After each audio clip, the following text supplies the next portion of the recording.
Young officer था, physically बहुत fit था जी होगा, वो आप अभी भी लग रहे हो मेरे मुकाबले, तो और दर्शक भी समझ सकते हैं। कमांडो में मैं इंस्ट्रक्टर था, तो जी। ये तो फिटनेस की कोई कमी नहीं थी। तो कमांडो हमारा कंपटीशन होता है इंडियन आर्मी में इन्फेंट्री के लिए, वो उसको घातक कहते हैं, घातक प्लाटून। कि जो घातक में तगड़ा है। तो हमारी प्लाटून पहले ब्रिगेड जीती, डी में जीती, और फिर हमारा कमांड का कंपटीशन था घातक का, तो उसमें हम फर्स्ट आए। तो मुझे सेलेक्ट किया कि एक अंजम खोला पास है चाइना के पास जी। तो 62 के बाद में कोई नहीं गए, तो वो पेट्रोल जाती है आधे रास्ते जाके वापस आ जाती है, कोई गई। तो मुझे जीओसी ने बुला के सेलेक्ट किया, भाई मोहन तू लेके जाएगा। मैंने को ठीक है। इंजीनियर्स के मेरे साथ में एक उस समय लेफ्टिनेंट दैया, अभी वो लेफ्टिनेंट जनरल है, सुकृति दैया, क्या बात है। और कुछ मेरे 3 जाट के जवान थे। हम गए, साथ में पोर्टर्स वगैरह थे। तो पोर्टर्स तो देखे पागल आदमी, वो तो भग्या आधे रास्ते से क्या मरवाएगा।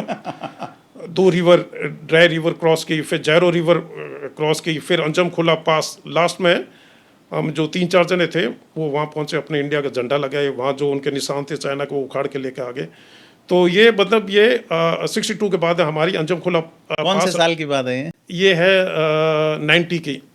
ओह क्या बात। हाँ, तो ये अंजम खोला पास करके आए। उसके बाद में फिर वैली के अंदर बहुत हमारे ये ऑपरेशंस हुए जी। तो 2 अलग अलग ऑपरेशन, 3 बार मुझे चीफ आर्मी स्टाफ से साइटेशन मिली है। क्या बात है। एक तो ये अंजम खोला पास पे, और एक ऑपरेशन था जब हम ये कह रहे हो ना खोलने की बात, जब हम ये जाते तो खोल दे। तो उस समय जब हम नए गए थे 96 में, तो मिलिटेंसी हद से ज़्यादा थी।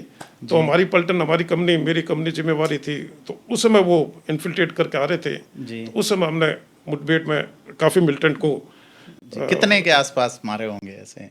ये मतलब उस समय मतलब जैसे अब जो है हालात, और अब से आप 10 साल पहले कह सकते हो, एक 2 मिलिटेंट मिलना भी मुझसे, उस समय 14 मिलिटेंट हम एक ऑपरेशन में।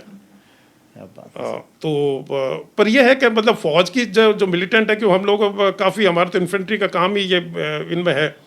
अगर ट्रेंड हम 3 आदमी 100 भी आदमी है, हम अगर फौजी जो सिखलाई है उसके हिसाब से लड़ेंगे, हमारा कुछ नहीं होगा, हम सबको मार लेंगे।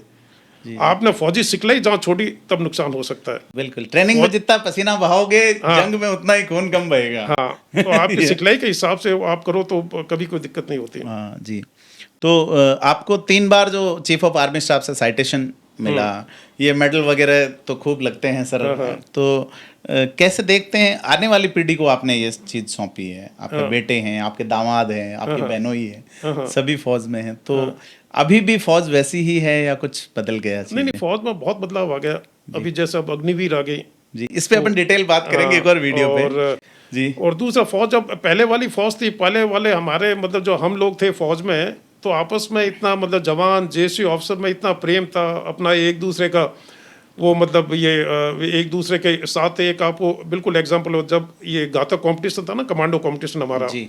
तो एक रूपाराम नाम का था, ये महेंद्रगढ़ का, भिवानी महेंद्रगढ़। हाँ, तो रूपाराम की मैरिज फिक्स थी कि भाई हमारा जैसे घातक होगा उसके 4 दिन बाद उसकी मैरिज है। मैंने घातक खत्म होती है, मैंने कहा रूपाराम तू छुट्टी चले जाना।